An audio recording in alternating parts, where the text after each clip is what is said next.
प्रणमो हुव छायान् नमो लोये सव्वसागुणम् ओंकारं बिंदु संयुक्तं नित्यं ध्यायन्ति योगिनः कामदं मोक्षदं चैव ओंकाराय नमो नमः।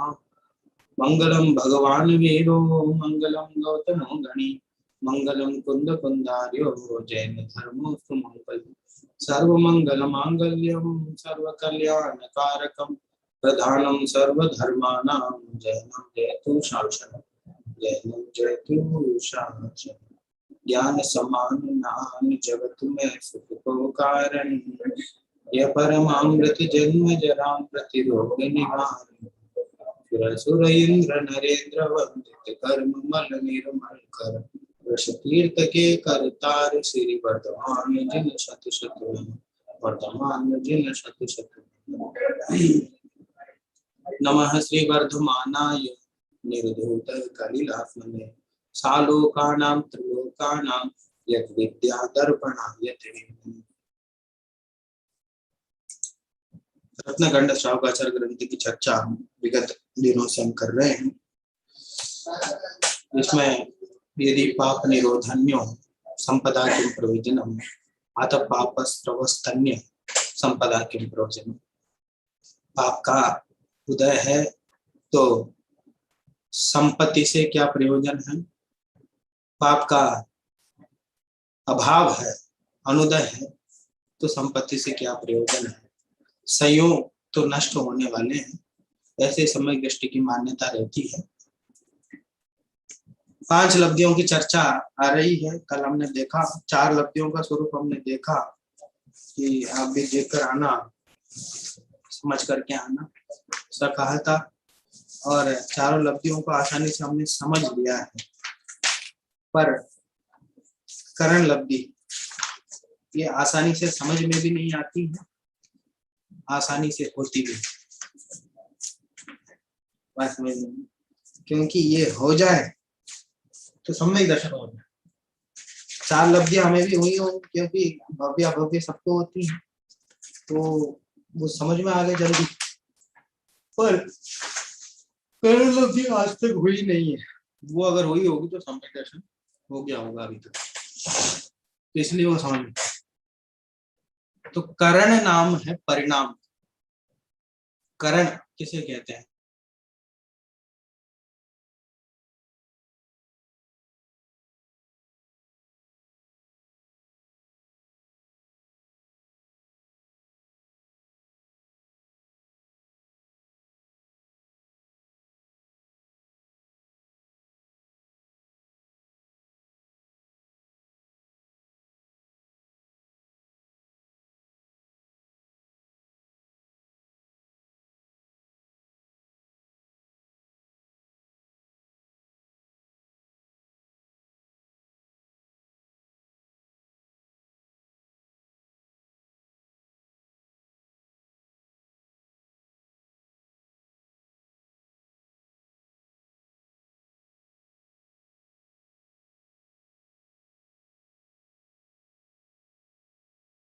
भव्य, अभी जो पढ़ा था वहीं से वापस से पढ़ना चालू कर।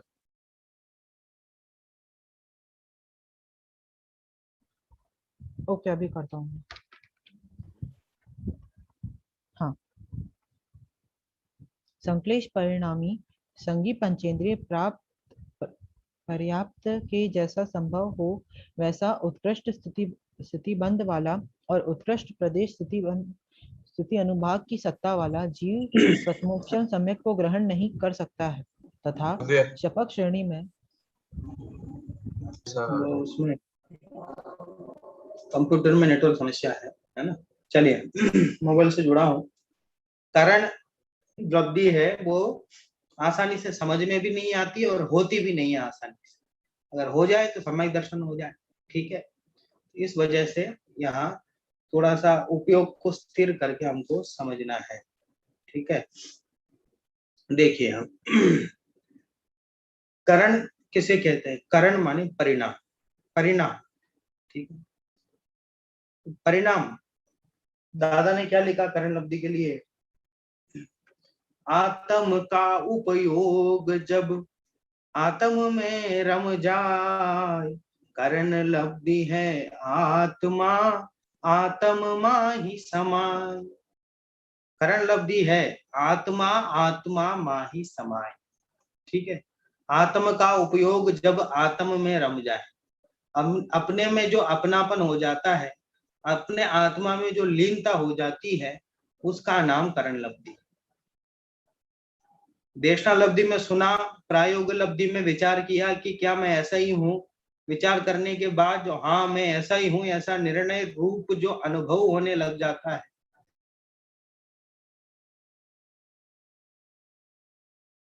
करण लब्धि कहा, करण लब्धि कहा।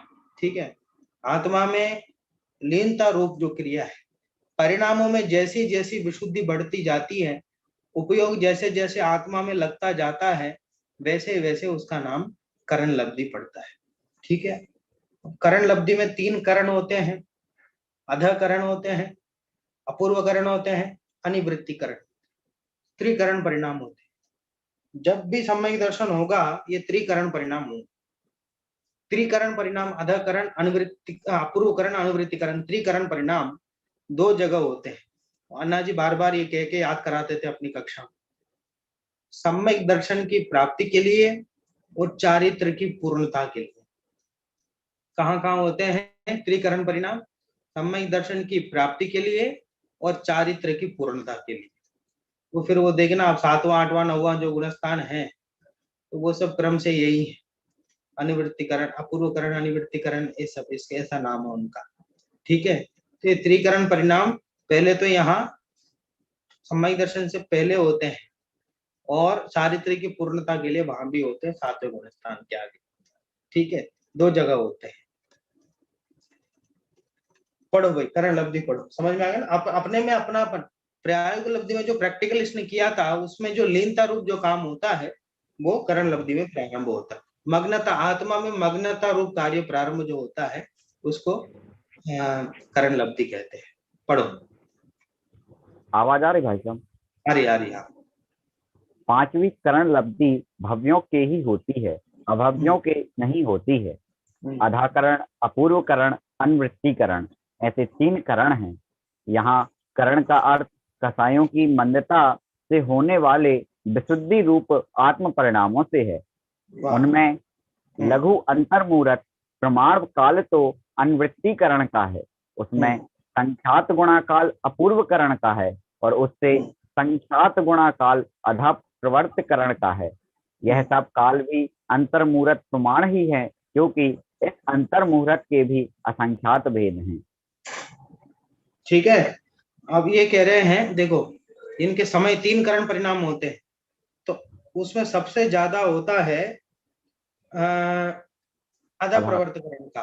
ठीक है, अधाकरण का, और सबसे कम होता है अनिवृत्तिकरण का। अनिवृत्तिकरण से संख्यात गुना ज्यादा काल। ये सब लघु अंतर्मुहूर्त हैं, ये सब बहुत कम समय में होते हैं, लेकिन उससे संख्यात करने से ऐसा समझना आप बहुत ज्यादा बड़ा है। लघु अंतर्मुहूर्त का ही छोटा सा जो समय है, वो अनिवृत्तिकरण का, उससे थोड़ा सा ज्यादा अपूर्वकरण का, और उससे थोड़ा सा ज्यादा अधाकरण का। ठीक है, ये सब काल भी अंतर्मुहूर्त प्रमाण है। तीनों कालों को भी अपना अंतर्मुहूर्त कह सकते हैं, क्योंकि अंतर्मुहूर्त के असंख्यात भेद है। ऐसा नहीं कि अंतर्मुहूर्त माने आप इतना ही ले लो, क्या 48 मिनट ही ले लो, ठीक है, बात समझ में आ रही ना, 24 मिनट ही ले लो, ऐसा नहीं है, बात समझ में आ रही ना। एक अंतर्मुहूर्त के भी बहुत सारे भेद है। पढ़ो। इस अधा प्रवर्तकरण के काल में अतीत, अनागत, वर्तमान, त्रिकालवर्ती अनेक जीवों संबंधी इसी करण के विशुद्धता रूप परिणाम असंख्यात लोक प्रमाण हैं। वे परिणाम अधा प्रवर्तकरण के जितने समय हैं, उतने में समान वृद्धि लिए प्रति समय बढ़ते रहते हैं। इस करण के नीचे के समय के परिणामों की संख्या और विशुद्धता ऊपर के समयवर्ती किसी दूसरे जीव के परिणामों से समानता लिए होती है, इसलिए इसका नाम अधा प्रवर्तकरण है। इसके परिणामों की संख्या और विशुद्धता के लिए लौकिक दृष्टांत, अलौकिक संदृष्टि, गौमतसार तथा लब्धि सार में है। वहां से हमें विशेष जानना। यहाँ इतना बड़ा विस्तार कैसे लिखें, लिखने से ग्रंथ बहुत बड़ा हो जाएगा। अधा प्रवर्तकरण के परिणामों के प्रभाव से चार आवश्यक होते हैं। एक तो प्रति समय अनंत गुणी विशुद्धता की वृद्धि होती है। दूसरा स्थितिबंध अपसरण होता है। पहले जितनी स्थिति लिए कर्मों का स्थितिबंध होता था उससे घटता घटता स्थिति बंद करता है। तीसरा साता वेदनीय से लगाकर प्रशस्त कर्म प्रकृतियों का प्रति समय अनंत गुणा बढ़ता हुआ गुड़ खांड शर्करा अमृत के समान चार प्रकार का अनुभाग बंद होता है। और चौथा असाता वेदनीय आदि अप्रशस्त कर्म प्रकृतियों का प्रति समय अनंत गुणा घटता हुआ निव्य कांजीर के समान दो प्रकार का अनुभाग बंद होता है। विष हालाहल रूप नहीं होता है। देखो ये हमने पढ़ा था, कहाँ पढ़ा था, किसको ख्याल में है? केवली को कवलाहार नहीं होता, ये प्रकरण हमने पढ़ा था। उसमें हमने ये सिद्ध किया था कि भैया जब सातवें गुणस्थान के आगे जब जीव चढ़ता है तब ये चार प्रकार के उसके काम होते हैं। ठीक है, तो मैंने कहा था ये त्रिकरण परिणाम जो है चारित्र की पूर्णता के लिए और सम्यक दर्शन की प्राप्ति के लिए होते हैं। तो यहाँ सम्यक दर्शन की प्राप्ति के लिए वही चार कार्य होते हैं। ये कार्य तो ये कह रहे हैं कि प्रति समय अनंत गुणी विशुद्धि बढ़ती जाती है, ये पहला काम।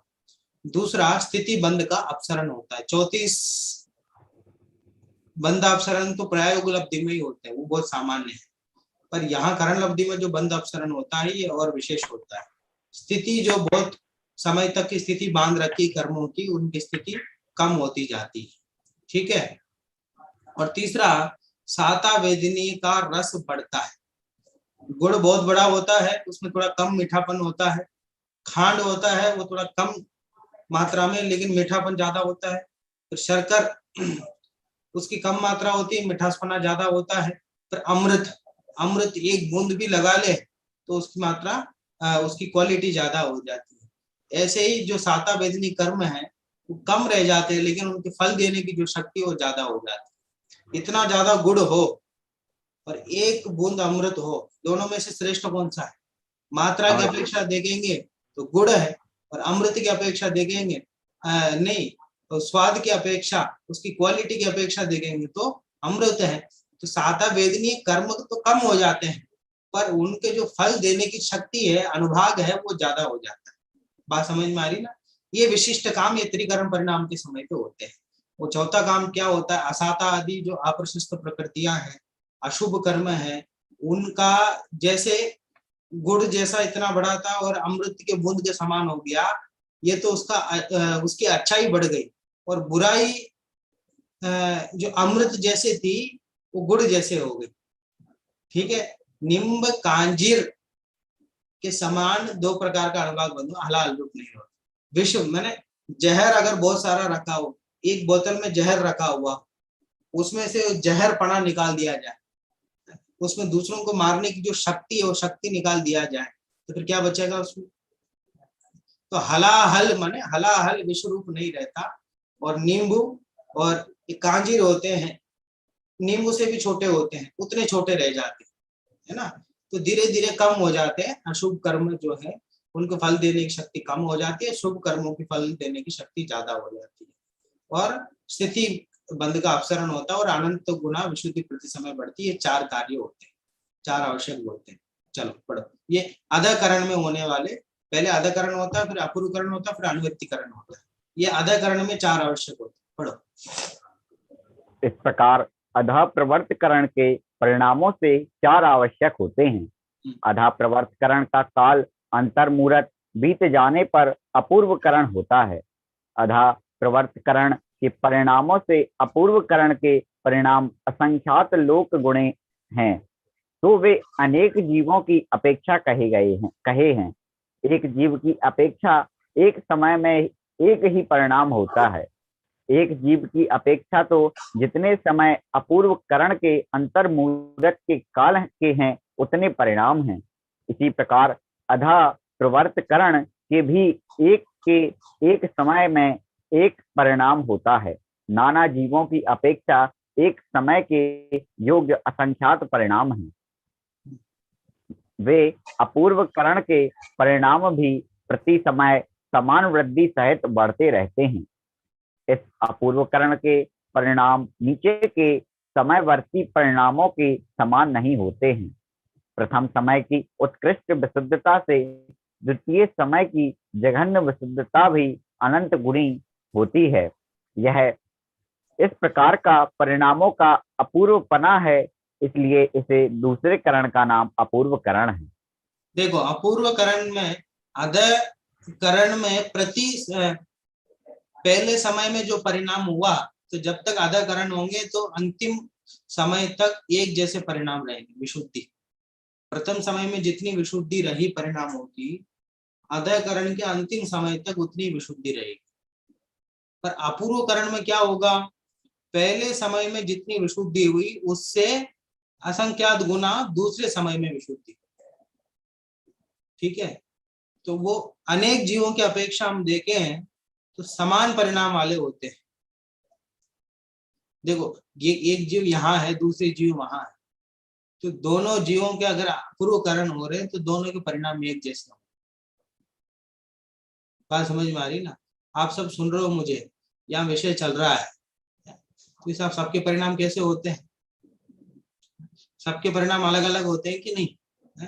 तो कोई ये सोच रहा है कक्षा कब पूरी हो जाए, कोई ये सोच रहा है क्या विषय है समझ में नहीं आ रहा, कोई ये सोच रहा है कि वहां घर पे जो चल रहा है उसको देख रहा समझ रहा है। ठीक है, बात समझ में आ रही ना? तो एक समयवर्ती सब एक ही काम, कक्षा तो सब सुन रहे हैं, पर एक समय में सबके परिणाम अलग अलग हो रहे हैं। बात समझ में आ रही ना? पर अपूर्वकरण में ऐसा नहीं, कह रहे असंख्यात परिणाम होने पर भी इनके एक समान परिणाम हो।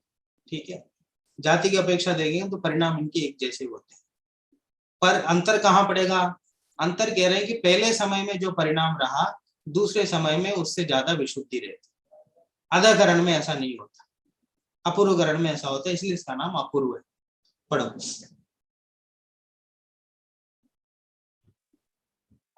अपूर्व करण के प्रथम समय से लगाकर अंतिम समय तक अपने जघन्य से अपना उत्कृष्ट तथा पिछले समय के उत्कृष्ट से अगले समय का जघन्य परिणाम क्रम क्रम से अनंत गुणी विशुद्धता लिए सर्प की चाल के समान जानना। यहाँ अनुकृष्ट सर्प ऐसा ऐसा जाता ना, तो ऐसा ऊपर चढ़ता जाता है। पहले का जो परिणाम वो कम होता है, फिर दूसरा परिणाम दूसरे समय का परिणाम ज्यादा होता है, फिर तीसरे समय का परिणाम दूसरे से ज्यादा होता है, और चौथे समय का परिणाम तीसरे से ज्यादा होता है, ऐसा बढ़ता है। पढ़ो। यहाँ अनुकृष्टि नहीं होती है। अपूर्वकरण के पहले समय से लगाकर जब तक सम्यक मोहिनीय मिश्र मोहिनीय का पूर्ण काल, जिसमें गुण संक्रमण करके मिथ्यात्व को सम्यक मोहिनीय मिश्र मोहिनीय रूप परिणमा लेती है, उस काल के अंतिम समय तक गुण श्रेणी निर्जरा, गुण संक्रमण, स्थिति खंडन, अनुभाग खंडन, ये चार आवश्यक होते हैं। ठीक है, इनकी भी चर्चा अपन पहले उसमें देख चुके हैं। इसमें केवल के कमलाहार में गुण श्रेणी निर्जरा है ना, निर्जरा होना, कर्मों के निर्जरा बढ़ते जाना गुण श्रेणी निर्जरा है। और गुण संक्रमण, असाता जो वेदनीय कर्म है उसका साता रूप परिणमित हो जाना, संक्रमित हो जाना, अशुभ कर्मों का शुभ रूप में हो जाना, गुण संक्रमण है।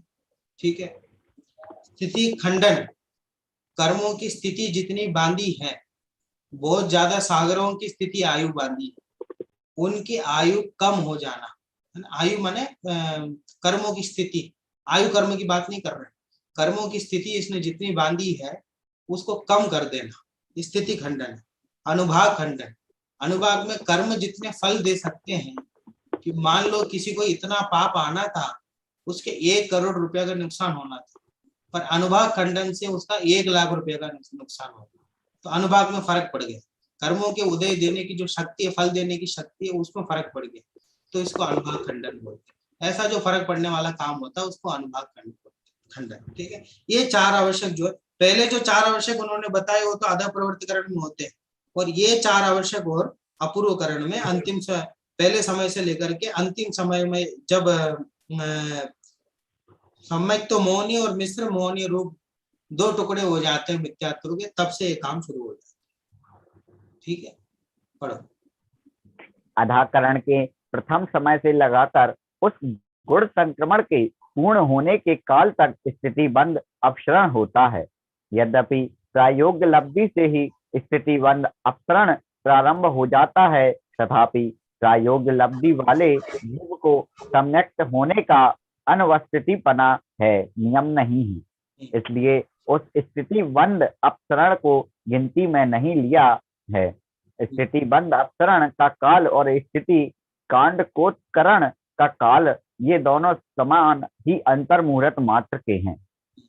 पहले जो बांधा था वह सत्ता में कर्म परमाणु रूप द्रव्य, उसमें से निकालकर जो द्रव्य गुण श्रेणी में दिया, उससे गुण श्रेणी के काल में प्रति समय असंख्यात गुणी क्रम से पंक्तिबद्ध जो निर्जरा होती है, उसे गुण श्रेणी निर्जरा कहते हैं। देखो, पहले जो कर्म बांधा था वह सत्ता में कर्म परमाणु रूप द्रव्य, उसमें से निकालकर जो द्रव्य गुण श्रेणी में दिया, उससे गुण श्रेणी के काल में प्रति समय असंख्यात गुणी क्रम से पंक्तिबद्ध जो निर्जरा होती है, उसे गुण श्रेणी निर्जरा कहते हैं। सीधी सी बात ये है, जो कर्म हमने बांधा हुआ है वो कर्मों का उदय अभी आना नहीं था, पर परिणामों की विशुद्धि के निमित्त पा करके कर्म खिर जाते हैं क्रम से, उसको बोलते हैं गुण श्रेणी।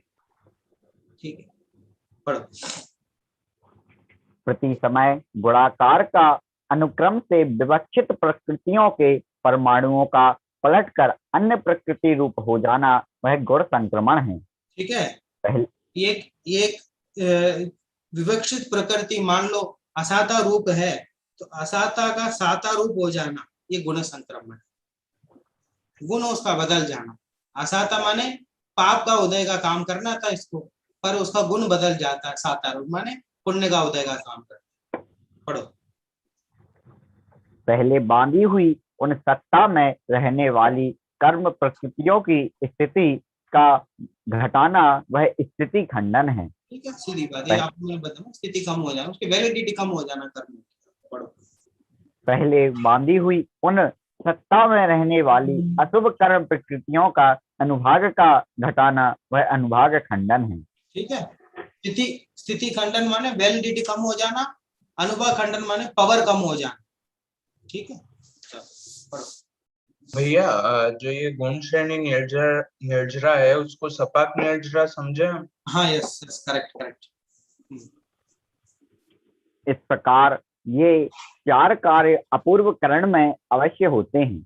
अपूर्व करण के प्रथम समय संबंधी प्रशस्त अप्रशस्त प्रकृतियों का जो अनुभाग तत्व है, उससे अपूर्व करण के अंतिम समय में उसके प्रशस्त प्रकृतियों का अनंत गुणा वर्ता व अप्रशस्त प्रकृतियों का अनंत गुणा घटता अनुभाग तत्व होता है। यदि प्रति समय अनंत गुणी विशुद्धता होने से प्रशस्त प्रकृतियों का अनंत गुणा तथा अनुभाग कांडक के महात्म के कारण अप्रशस्त प्रकृतियों का अनंतवा भाग अनुभाग अंत के समय में होना संभव है। इस स्थिति खंडन आदि होने का विधान का कथन बहुत विस्तार से लब्धि सार ग्रंथ से जानना, यहाँ तो प्रकरण व संक्षेप में ही लिखा है। अपूर्व करण में कहे गए स्थिति खंडन आदि विशेष कार्य यहाँ अनुवृत्तिकरण में भी होते हैं, है ना। वही काम उन्होंने कह दिया कि चार आवश्यक जो उन्होंने बताए, वही काम इसमें भी होते हैं, ऐसा कह के संक्षेप में उन्होंने कह दिया। पर कोई विशेष बात भी कहना चाह रहे हैं अनुवृत्तिकरण के संबंध में। पढ़ो, विशेष इतना जानना है। यहाँ समान समयवर्ती अनेक जीवों के परिणाम समान ही होते हैं, क्योंकि जितने अनुवृत्तिकरण के अंतर मुहूर्त के समय हैं, उतने ही अनुवृत्तिकरण के परिणाम हैं। इसलिए प्रति समय एक ही परिणाम होता है। यहाँ जो स्थिति खंडन व अनुभाग खंडन आदि का प्रारंभ है, वह किसी दूसरे अनुपात अनुसार ही होता है। अपूर्व करण संबंधी स्थिति खंडन आदि तो अपूर्व करण के अंतिम समय में ही समाप्त हो गए थे। यहाँ पर अंतरकरण विधि भी कही है, जो श्री लब्धि सार जी ग्रंथ से जानना। ठीक है, समान समयवर्ती अनेक जीवों के परिणाम समान ही होते हैं। एक समय में इसी समय मान लो यहाँ पे बड़े क्षेत्र में किसी ने प्रारंभ किया अपूर्वकरण, और उसी समय विदेश क्षेत्र में किसी जीव ने अपूर्वकरण प्रारंभ किया, तो फिर दोनों के परिणाम समान ही होंगे। ठीक है, बात समझ में आई? समान समयवर्ती अनेक जीवों के परिणाम समान, क्योंकि उनका फिक्स है। अपूर्वकरण का एक एक समय फिक्स है कि पहले समय में इतनी विशुद्धि होगी, दूसरे समय में इतनी विशुद्धि होगी, तीसरे समय में इतनी विशुद्धि होगी, ऐसा फिक्स है। इसलिए वो उसके एक एक सेटअप जो है, एक एक समय का सेटअप फिक्स है। वो कहीं का भी जीव होगा तो उनके परिणामों की विशुद्धि बराबर ही होगी, उसमें कोई अंतर नहीं पड़ेगा। ठीक है, पढ़ो। हाँ बोलो। भाई साहब ऐसा भी तो हो सकता है कि अनिवृत्तीकरण किसी को 2 मिनट में हो जाए, किसी को 10 मिनट में हो, ऐसा भी तो नहीं ऐसा हो नहीं सकता है कि फिक्स ही है कि हाँ हाँ, मतलब इसलिए तो फिक्स है कह कि रहे इसका समय हाँ फिक्स है तीनों करण का। हाँ, अनुवृत्तिकरण में तो भले उन्होंने छूट दी है कि अलग अलग जीवों का समय अलग हो, नहीं समय तो एक ही है, परिणामों में थोड़ा अंतर पड़ सकता है, विशुद्धि में थोड़ा सा अंतर पड़ सकता है, पर कार्य तो वही होते हैं। पर अनिवृत्तिकरण में ये कह रहे हैं कि समान समयवर्ती अनेक जीवों के परिणाम समान ही होते हैं। वो कहीं के भी जीव हो, उसकी टाइमिंग भी फिक्स है, उसके परिणाम भी फिक्स है, वैसे ही परिणाम होते हैं, ऐसा कह रहे हैं। मतलब इन तीनों करण के जो परिणाम है वो फिक्स समय में हो जाते हैं, उतना समय तीन फिक्स करण है के नहीं, इतने फिर में। अनिवृत्तिकरण तो फिक्स है। और समय तो 2 तीनों करण के फिक्स है, समय तो तीनों करण के फिक्स है, उनके सबके बराबर ही होंगे सारे जीवों के, पर परिणामों में अदयकरण में और अनुवृत्तिकरण में थोड़ा सा फर्क पड़ सकता है, पर अपूर्वकरण में परिणाम तीनों सब जीवों के एक साथ ही होंगे, एक जैसे होंगे। ये प्रशस्त प्रकृतियां कौन सी होगी? प्रशस्त प्रकृतियां शुभ, प्रशस्त माने शुभ, प्रशस्त क्या शुभायु, नाम कर्म में जो शुभ रूप है, क्या सुस्वर ले सकते हैं, कांति ले सकते हैं, आदि ले सकते हैं, ये सब जो अच्छे कर्म है वो सब प्रशस्त प्रकृतियों में। पढ़ो।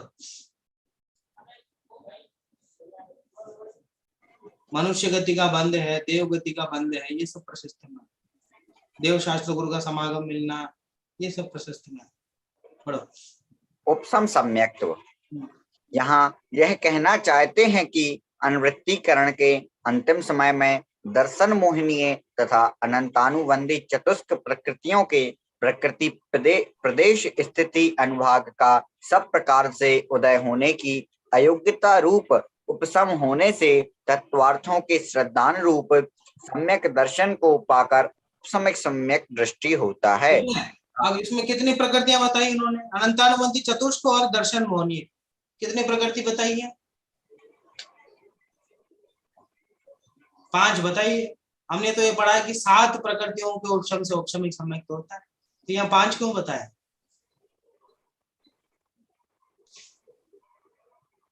कौन बताएगा?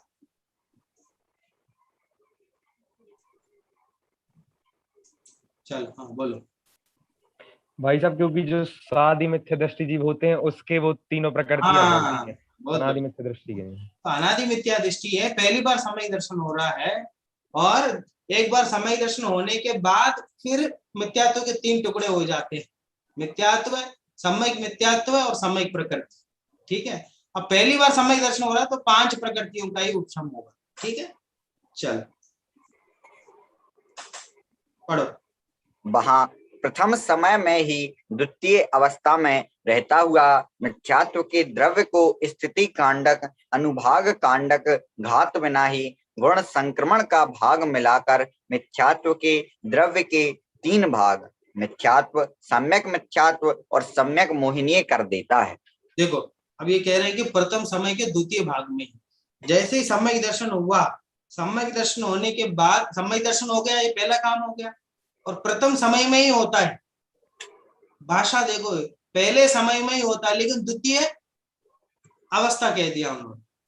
तो पहली अवस्था में सम्यक दर्शन हुआ, समय एक ही है, अगली अवस्था में मिथ्यात्व के 3 टुकड़े हो जाते। जैसे ही सम्यक दर्शन हुआ तो सम्यक दर्शन के उसके मिथ्या दर्शन के मिथ्यात्व के 3 टुकड़े हो जाते है ना। तो वो जैसा कहा मिथ्यात्व, सम्यक मिथ्यात्व और सम्यक मौनी, सम्यक तो मौनी बोलते, सम्यक प्रकृति भी बोलते, कहीं 3 टुकड़े उसके हो जाते। ठीक है, पढ़ो। भावार्थ यह है, अनादिकाल का दर्शन मोहिनीय कर्म एक रूप था, उसका द्रव करणों के प्रभाव से 3 प्रकार शक्ति रूप अलग अलग हो जाता है। इस प्रकार मिथ्या दृष्टि के सम्यक्त होने का कारण 5 लब्धियों का स्वरूप संक्षेप में कहा है। ठीक है, 5 लब्धियां हो गई, तो सबसे पहले औपशमिक सम्यक तो होगा। औपशमिक माने जो मिथ्यात्व को करने वाले जो कर्म थे वो सब दब गए। ठीक है, वो उदय में नहीं आ रहे, बस दब गए, तो ये औपशमिक सम्यक तो 5 लब्धियां होगी इसमें, करण लब्धि सबसे महंगी। पढ़ो आगे, क्षयोपशम सम्यक तो कैसा होता है? क्षयोपशम सम्यक, इस उपशम सम्यक्त के रहने का जघन्य काल तथा उत्कृष्ट काल अंतर्मुहूर्त तक ही है। उसका भी अंतर्मुहूर्त ही है ना।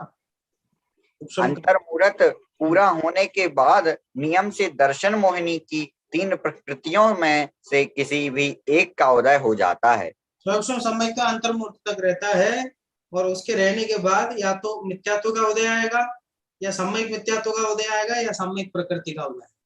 ठीक है, नियम है क्षयोपशम सम्यक तो। पढ़ो, यदि सम्यक्त मोहिनी प्रकृति का उदय आ गया तो उपशम सम्यक्त से छूटकर वेदक सम्यक्त हो जाता है। तब सम्यक्त मोहिनी के उदय से वेदक सम्यक दृष्टि जीव तत्वों का चल मल अगाढ़ दोषों से सहित सिद्धांत करता है। यहाँ श्रद्धान में चलपना का अर्थ है श्रद्धान में शिथिलता आ जाना, तथा मल दोष का अर्थ है अतिचार सहित होना। इस वेदक सम्यक्त को ही क्षयोपशमक सम्यक्त कहते हैं। ठीक है, उपशमक सम्यक्त तो होगा जो अंतर्मुहूर्त तक ही रहेगा। अंतर्मुहूर्त के बाद नियम से गिरेगा, तो 3 है, मिथ्यात्व, सम्यक मिथ्यात्व, सम्यक प्रकृति है। सम्यक प्रकृति में जाएगा तो उसको क्षयोपशमक सम्यक्त हो गया। ठीक है, ये गिरने का जो सम्यक्त तो होता है वो क्षयोपशमक सम्यक्त। ठीक है ना। उपशम सम्यक्त का रहने का काल कम से कम और उत्कृष्ट से उत्कृष्ट सब अंतर्मुहूर्त ही। अनादिकाल से पहली बार मिथ्या दर्शन हुआ, वो भी कब तक रहेगा? अंतर्मुहूर्त काल तक ही रहेगा, और नियम से वो छूटेगा ही छूटेगा। उपशमिक छूटेगा, अगर सम्यक प्रकृति का उदय आ गया तो क्षयोपशमिक सम्यक तो हो जाएगा। पढ़ो, दर्शन मोहिनी। हाँ, जैसे उपशम सम्यक तो हो गया, तो उपशम सम्यक में ही हमारा जो दूसरी अवस्था है उसमें ही मिथ्यात्व और सम्यक प्रकृति हो जा रही है। हाँ। तो उसमें गिरने को क्षयोपशम सम्यक कहेंगे। यस, मतलब जो दूसरी अवस्था होगी वह क्षयोपशम सम्यक है। नहीं, दूसरी अवस्था में तो वो 3 टुकड़े हो गए। हाँ, लेकिन अभी है उपशम सम्यक तो ही। अच्छा, अंतर्मुहूर्त काल तक उपशम सम्यक तो रहेगा। अंतर्मुहूर्त के बाद अगर सम्यक प्रकृति का उदय आ जाता है उन 3 में से, तो फिर क्षयोपशमिक सम्यक तो होगा। ठीक है, ठीक, बढ़ो आगे बढ़ो। भाई साहब, मतलब उसी में ये दोष आ जाते क्षयोपशम सम्यक हाँ, में। चलमल आगाढ़ दोष आ जाते हैं उसमें। तो श्रद्धा तो करता है, श्रद्धा में थोड़ा सा दोष हो जाते हैं उसके, है ना, थोड़ा सा संशय पूर्वक श्रद्धा करता है। पढ़ो, दर्शन मोहिनी के सर्वघाती स्पर्धकों के केवल ज्ञान गम्य कहा है धवला में कि सब बोल चलमल आगाढ़ दोष कैसे होते हैं।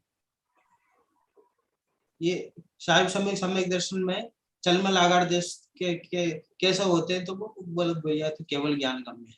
और कहीं कहीं ये भी लिखा उन्होंने कि देखो शांतिनाथ भगवान शांति देते हैं, पार्श्वनाथ भगवान रक्षा करते हैं, ऐसे ऐसे जो विचार, मतलब भगवानों में भेद होता है श्रद्धा रूप, उसको भी क्षयोपशमिक कहा कहीं कहीं।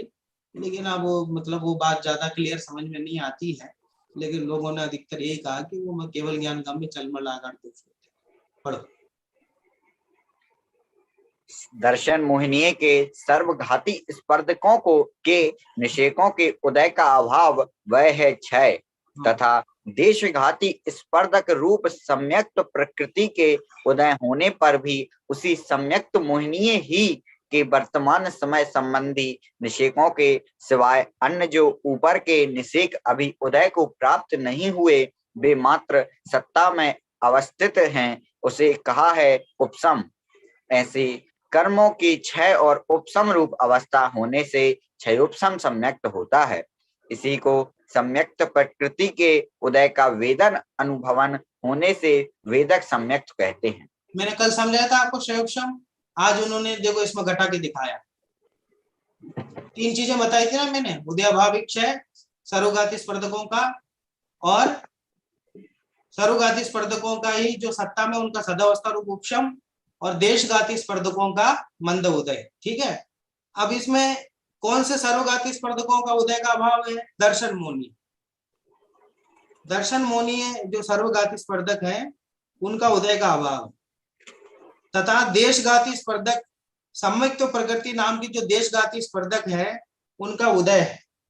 ठीक है, और सम्यक्त मौनी ही वर्तमान समय संधि निषयकों के सिवाय अन्य जो ऊपर के निषय कभी उदय को प्राप्त नहीं हुए हैं वे मात्र सत्ता में अवस्थित है। ठीक है, बाकी जो मिथ्यात्व और सम्यक मिथ्यात्व जो 2 प्रकृति हैं वो अभी सत्ता में पड़े हुए हैं। सदावस्था रूप उपशम उनका, वो उदय में नहीं आएंगे, उत्कर्षण अपकर्षण नहीं होगा उनका। ठीक है, अच्छे से बैठे हुए हैं, सदावस्था रूप उपशम माने अच्छे से बैठे हुए हैं सत्ता में। दर्शन मौनी का तो उदय का अभाव है, और मिथ्यात्व और सम्यक मिथ्यात्व का सदावस्था रूप उपशम है, और सम्यक प्रकृति नामक देशगाती स्पर्धकों का मंद उदय है। तो इसको बोलते क्षयोक्षमिक सम्यक। ठीक है, समझ में आ गया? अब बोर्ड होता तो मैं आपको समझाता और अच्छे से। ठीक है, अब इतने में समझ लेना आप। समझ में आ गया मानस? हाँ भैया, मतलब ये तीनों जो प्रकृतियां है वो एक एक में जाएगी। हाँ, वो क्षयोक्षम का फार्मूला था कल जो मैंने समझाया था ना, सरोगाती का उदयाभावी क्षय, फिर सदावस्था रूप उपशम सरोगाती का ही, और देशगाती का उदय। ये तो फार्मूला था क्षयोक्षम का। अब उस फार्मूला में क्षयोक्षम एक सम्यक तो होगा जब ये घटित होगा। अगर क्षयोक्षम ज्ञान होगा तो ज्ञानावरण घटित होगा उसमें।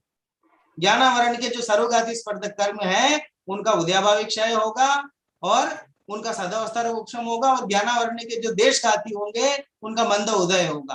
तो वो क्षयोक्षम ज्ञान होगा, और ये क्षयोक्षम सम्यक तो है।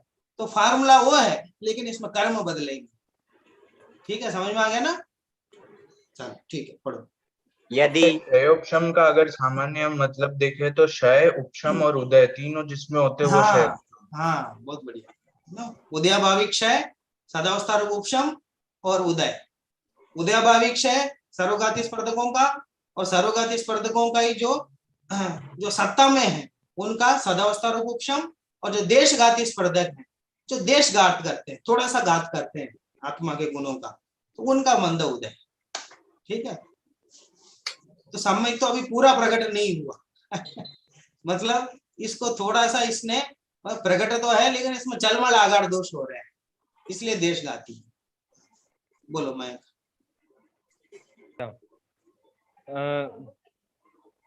भाई साहब, ये जो दर्शन मोहिनी के सर्वघाती स्पर्धक लिखा, तो दर्शन मोहिनी ही है कि उसके अंदर के जो भेद है उसमें कोई होगा?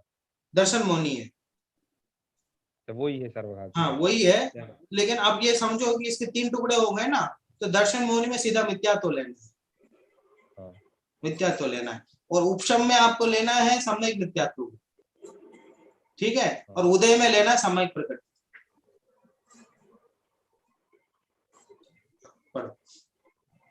पढ़े भाई साहब? हाँ, यदि उपशम सम्यक्त्व का अंतर्मुहूर्त समय पूरा होने के बाद सम्यक मिथ्यात्व प्रकृति का उदय आ गया तो मिश्र गुणस्थान में आ जाता है। उस जीव को तत्व अतत्व दोनों का मिला हुआ श्रद्धान होता है। यदि मिथ्यात्व प्रकृति का उदय आ गया तो मिथ्या दृष्टि विपरीत श्रद्धानी हो जाता है। जैसे ज्वर से पीड़ित पुरुष को मिष्ट भोजन नहीं रुचता है, उसी प्रकार इसको अनेकांत रूप वस्तु का सच्चा स्वरूप, तत्वों का सच्चा स्वरूप, रत्नात्रय रूप मोक्ष का मार्ग नहीं रुचता है। 10 लक्षण रूप धर्म स्वपर का दया रूप धर्म नहीं रुचता है। तो 3 बताया था उन्होंने। उपशम सम्यक तो काल पूरा हो गया, मिथ्यात्व सम्यक मिथ्यात्व और सम्यक प्रकृति 3 टुकड़े हो गए मिथ्यात्व के, और उपशम सम्यक तो अभी अंतर्मुहूर्त काल पूरा हो गया, सम्यक प्रकृति का उदय आएगा तो शायद सम्यक तो हो जाएगा। ठीक है, और सम्यक मिथ्यात्व का उदय आएगा तो तीसरे गुणस्थान में आएगा, मिश्र गुणस्थान में। ठीक है, मिश्र गुणस्थान में मरण नहीं होता, क्योंकि मिश्र में मिश्र रूप श्रद्धा रहती है उसकी, तो वो अच्छा भी मानता है बुरा भी मानता है, तो फल किसका मिलेगा? ठीक है, बात समझ में आ रही ना? इसलिए उसमें मरण नहीं होता। और अगर मिथ्यात्व का उदय आ गया तो पहले गुणस्थान में आ गया। ठीक है, बात समझ में आ रही ना। तो 3 टुकड़ों में से सम्यक प्रकृति का उदय आ गया तो क्षयोपम सम्यक तो हो जाता है, सम्यक मिथ्यात्व का उदय आया तो तीसरे गुणस्थान में चला जाता है, और मिथ्यात्व का उदय आ गया तो पहले गुणस्थान में। ठीक है, अब यही है, एक बार सम्यक दर्शन होने के बाद 3 रास्ते हैं, 3 रास्तों में से कोई ना कोई रास्ते में उसको आना ही पड़ता है। अंतर्मूर्त काल तक की पहली बार होगा तो सम्यक दर्शन अंतर्मूर्त काल तक ही रहेगा, उसके बाद इन 3 रास्तों से उसको कहीं ना कहीं आना ही पड़ेगा। ठीक है, चलो पढ़ो। भैया क्षयोपम सम्यक्त्व वाला कोई गुणस्थान उसका फिक्स है कि वो तीनों में से कोई भी गुणस्थान में आ सकता है? किसका? क्षयोपम सम्यक्त्व में जो जीव आया है, हाँ। उसका पहला, दूसरे, तीसरे में से कोई फिक्स है, या जब जिसका उदय उपशम क्षय हो रहा है उस गुणस्थान में वो रहेगा? क्षयोपम सम्यक दृष्टि तो इसमें चौथे में ही रहेगा।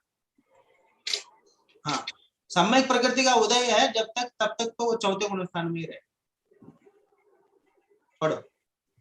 यदि उपसम सम्यक्त्व के अंतर्मूर्त के काल में से कम एक समय तथा अधिक से अधिक 6 आवली अवशेष रहने पर अनंतानुबंधिक क्रोध मान माया लोभ में से किसी भी एक का उदय हो जाए तो सम्यक्त्व से छूटकर वह जीव साधन गुणस्थान में आ जाता है। यहाँ पर वह एक समय से लगाकर 6 आवली तक रहकर नियम से मिथ्या दृष्टि हो जाता है। देखो, ये 3 रास्ते उन्होंने बताए, अब एक चौथा रास्ता बता रहे हैं। चौथे गुणस्थान में उपसम्यक सम्यक दृष्टि होने के बाद सम्यक प्रकृति का उदय हो गया तो चौथे गुणस्थान में ही रहेंगे। सम्यक मिथ्यात्व का उदय आया तो तीसरे गुणस्थान में आ जाएंगे, मिथ्यात्व का उदय आया तो पहले गुणस्थान में आ जाएंगे। ये गुणस्थान छूट रहा है ना, दूसरा गुणस्थान, फिर इसका क्या उपयोग है? तो कह रहे हैं कि भैया उपसम्यक सम्यक्त्व में जब एक समय कम 6 आवली तक का समय रहे, 6 आवली है ना, बहुत कम समय रहता है, इतने समय का उदय रहे, इतने समय अगर बचा है उपसम्यक सम्यक दर्शन में अंतर्मूर्त काल में से, तब मान लो ना तो सम्यक मिथ्यात्व का उदय आया, ना तो सम्यक प्रकृति का उदय आया, ना तो मिथ्यात्व का उदय आया, अनंत अनुबंधी में से क्रोध मान माया लोभ है ना, इनमें से किसी एक का उदय आ गया तो नियम से कहाँ आएगा? दूसरे गुणस्थान में आएगा, सासदन सम्यक। ठीक है, दूसरे गुणस्थान में 6 आवली बहुत कम समय और दूसरे गुणस्थान में 6 आवली समय तक रह करके तुरंत ही पहले गुणस्थान में आए। ठीक है, तुरंत ही, बहुत कम समय। अब मान लो कोई आदमी पर्वत से गिर पड़ा, बीच में पेड़ वगैरह थे, तो पेड़ में अटक के 1 सेकंड के लिए रुकागा ना, जैसे बहुत बड़े पर्वत से गिरा तो पेड़ में 1 सेकंड के लिए अटक के फिर नीचे गिर जाएगा ना, तो वो अटकने का जो स्थान है ना, वो पेड़, उसको बोलते हैं सासदन सम्यक। ठीक है, तो 4 रास्ते हैं मिथ्यात्व में आने के, सीधे मिथ्यात्व में आने के और क्षयोपम में जाने के 3 रास्ते उन्होंने बता दिया था, और एक जो सासदन सम्यक्त्व में आकर के मिथ्यात्व में जाने के, ये चौथा रास्ता है। ठीक है, एक बार अगर सम्यक दर्शन हुआ तो अंतर्मूर्त काल के अंदर ये चारों में से कोई एक काम तो होता ही होता है अंतर्मूर्त काल के अंत में। ठीक है, अंतर्मूर्त से ज्यादा समय तक औपसमिक सम्यक दर्शन नहीं रहता। ठीक है, अब ये सोचो, थोड़ा विचार करो, अनादिकाल में पहली बार तो पुरुषार्थ किया बेचारे ने, और पहली बार सम्यक दर्शन प्राप्त किया, और अंतर्मूर्त तक वैसी श्रद्धा नहीं रख पाता। श्रद्धा की बात है, चारित्र की बात नहीं है। चारित्र में अगर आत्मा अंतर्मूर्त रह जाए तो केवल ज्ञान हो जाए, ये तो श्रद्धा की बात है। श्रद्धा ही अंतर्मूर्त तक नहीं रह पाती, और अगर वैसे परिणाम अगर अंतर्मूर्त तक रह जाए अपने आत्मा में तो केवल ज्ञान हो जाए। ठीक है, चलो पढ़ो। यदि, ये तो पढ़ दिया, यदि दोबारा क्यों पढ़ रहा है? इस प्रकार उपसम सम्यक्त्व का अंतर्मूर्त काल पूर्ण होने के पश्चात 4 मार्ग हैं। यदि सम्यक मोहिनी का उदय हो जाए तो क्षयोपम सम्यक्त्व हो जाता है। यदि मिश्र प्रकृति का उदय हो जाए तो मिश्र गुणस्थानी हो जाता है, और यदि मिथ्यात्व का उदय हो जाए तो नियम से मिथ्या दृष्टि हो जाता है, और यदि चार अनंतानुबंधी कसायों में से किसी एक का उदय हो जाए तो साधन गुणस्थान में आकर फिर मिथ्या दृष्टि हो जाता है। ठीक है, ये 4 रास्ते समझ में आ गए आपको? ठीक है, चलो 5 लब्धियां और 5वीं लब्धि के त्रिकरण परिणाम और उपशम सम्यक्त और क्षयोपशमिक सम्यक्त। ठीक है, ये अभी इतना विषय हम समझ चुके हैं। अब क्षायिक सम्यक्त आएगा। भाई साहब जैसे कोई जीव जो ये सम्यक जो साधन गुणस्थान में आ जाएगा तो फिर से उस मिथ्या दृष्टि मतलब पहले गुणस्थान में आ जाना जाएगा। ही पड़ेगा, जाने 6 आवली का समय रहता है। 6 आवली माने बहुत कम समय, बहुत ही कम समय है। ठीक है, फिर से वही प्रोसेस चालू हो जाएगी उसके लिए। हाँ, फिर मिथ्यात्व में चला जाए, फिर अनंत काल तक उसमें रह, अनंत काल तक नहीं, मैं किंचित न्यून अर्धपुद्गल परावर्तन तक, क्योंकि एक बार समय दर्शन हो गया तो किंचित न्यून अर्धपुद्गल परावर्तन से पहले पहले वो दोबारा मोक्ष मार्ग को पा ही लेता है। ठीक है भाई साहब, फिर बहुत काल तक रह सकता है मिथ्यात्व। हाँ, ये क्षयोपशमिक सम्यक्त का उत्कृष्ट और जगन्य काल भी इसमें अंतर्मुहूर्त तक ही बताया। नहीं नहीं, क्षयोपशम का नहीं बताया इसमें, इसका बताया, उपशम का बताया है। नहीं, ये क्षयोपशमिक सम्यक का बताया ना, इसमें उपशम सम्यक के रहने का। अच्छा हाँ, एक, हाँ ठीक है है ना, उपशम ही है। हाँ ठीक है। फिर ये क्षयोपशम सम्यक में क्या लिखा ये? नहीं, वो क्षयोपशम कैसा होता है ये लिखना था उनको, तो वो औपशमिक ही पहला होगा, औपशमिक के बाद ही, औपशमिक पूर्वक ही क्षयोपशम होगा, इसलिए वो औपशमिक का काल लिखते हुए। ठीक हाँ, वो 10वीं कक्षा करके ही फिर 11वीं कर सकता है कोई, है ना। पहले औपशमिक सम्यक्त तो होगा तो फिर उसके बाद ही क्षयोपशम सम्यक्त, आधार उसका वही है। भैया जैसे फिर हम कहते हैं ना कि सम्यक दर्शन होने के बाद उसको फिर मोक्ष में जाना ही है, पक्का है, तो वो 6 पुद्गल परावर्तन जो समय है उसके बाद वो जाएगा ही, ऐसा नियम है? हाँ, किंचित अर्ध पुद्गल परावर्तन, फिर उसको औपशमिक सम्यक्त हो जाएगा तो वो वापस फिर क्षयोपशमिक सम्यक्त में नहीं आएगा, फिर सीधा वो सम्यक्त को ही प्राप्त करे, सम्यक दर्शन को ही प्राप्त। फिर अगर जिसको मतलब जल्दी जाना होगा तो पहले औपशमिक सम्यक्त होगा, फिर क्षयोपशमिक होगा, फिर क्षयोपशमिक से फिर क्षायिक सम्यक्त होगा। अच्छा, हाँ, तो ये पहले ये दोनों सम्यक दर्शन होते ही, औपशमिक क्षयोपशमिक होते ही, सीधा क्षायिक किसी को नहीं होगा। पहली बार में इतना पुरुषार्थ तो कोई नहीं कर पाएगा कि उसको क्षायिक सम्यक दर्शन हो गया। ठीक है, और क्षायिक सम्यक दर्शन हो गया तो 2-3 भाव में फिर मोक्ष चला ही जाता। अंत अर्ध पुद्गल परावर्तन जितना इंतजार करना ही नहीं पड़ता, 2 या 3 भाव मुश्किल से, 3 भाव में मोक्ष चला ही जाता है क्षायिक सम्यक। हाँ, औपशमिक सम्यक के बाद नियम में कि कोई दूसरा सम्यक होगा या कोई भी हो सकता है? क्षमिक के बाद नहीं, औपशमिक के बाद क्षायिक भी, क्षयोपशमिक भी हो सकता है, पर क्षायिक नहीं होगा। पहले क्षयोपशमिक एक बार होगा जरूर, औपशमिक के बाद एक बार तो कम से कम क्षयोपशमिक होगा, उसके बाद ही क्षायिक होगा, सीधा क्षायिक नहीं होगा। ठीक भैया, कल ये प्रायोग्य लब्धि में हमने पढ़ा था ना कि 34 उसके बंधापसरण होते हैं, तो यहाँ पर स्थिति बंध अपसरण जो 700-800 सागर घट जाना कहा है, तो वो 34 बार ऐसा बंधापसरण होता है कि 7-8 सागर कम हो जाते हैं। हाँ, 34 नहीं, हाँ 100 सागर होते हैं एक बार में। अच्छा, किसी में 100 होते हैं, किसी में 10-20, ऐसा कर करके फिर वो कितना 700-800 बताया? हाँ 700-800 700-800 सागर आपस में बटते हैं 34 जगह। अच्छा, तो फिर वो अलग अलग जगह अलग अलग 7-8 करके 34 बार ऐसे अपसरण होता है। यस भैया, जो कल वो देशना लब्धि में वो उसकी बात आई थी ना, दर्शन मोह की मंदता की, और तो वो चीज दीपचंद जी कासलीवाल ने भाव दीपिका में लिखी है मिथ्यात्व भावांतराधिकार में, कि दर्शन मोहिनी के भी तीव्र और मंद की अपेक्षा असंख्यात भेद बताए। वो मैंने प्रकरण पढ़ा नहीं है, तो आपको पूरा पढ़ के एक बार मैं और प्रश्न करूंगा उस पर, लेकिन अभी उसमें ये बात आई है नहीं।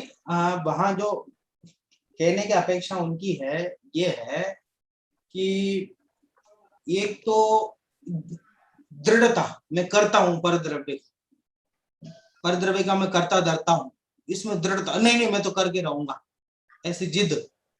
अरे ठीक है मैं करूंगा, ठीक है हाँ मैं करता हूँ पर द्रव्य ऐसा। तो भैया वो हाँ आप बोलिए। मान्यता के साथ जो कषाय है उसकी तीव्रता मंदता हो सकती है, पर मान्यता की मैं कर सकता हूं वो दोनों के समान है। इसलिए एक बार उसको पढ़ना, फिर जो तुम्हें उसमें समझ में आए फिर बताना, फिर मैं आपको बताऊंगा उसमें क्या अपेक्षा है। जैसे भैया एक अभी उदाहरण आता कि जैसे अभी क्लास में 20-25 विद्यार्थी बैठे, सबके एक से परिणाम नहीं है, तो उसमें भी दर्शन मोह की मंदता और तीव्रता का ही तो भेद नहीं आएगा। क्यों होगा, इसमें चारित्र मोह क्यों चारित्र होगी? मोह आएगा। है ना, इस सबकी अगर सबकी मान्यता यही है कि मैं कर सकता हूँ तो दर्शन मोह नहीं है। अगर मैं नहीं कर सकता हूँ ऐसी मान्यता, दर्शन मोह का अभाव, ये दो ही अवस्था है उसकी। तो विशुद्धि है, चारित्र मोह का काम है वैसे। चलो देखो फिर भी समझो, हाँ मैं और नई बात ख्याल में आएगी तो मैं भी सीख लूंगा, कोई बात नहीं है ना। चलो हाँ ठीक है, चलो और किसी को प्रश्न? ठीक है। अनंत धर्मणस्तत्वं पश्यन्ति प्रत्यगात्मनः अनेकांतमयी मूर्ते नित्यमेव प्रकाशताम्।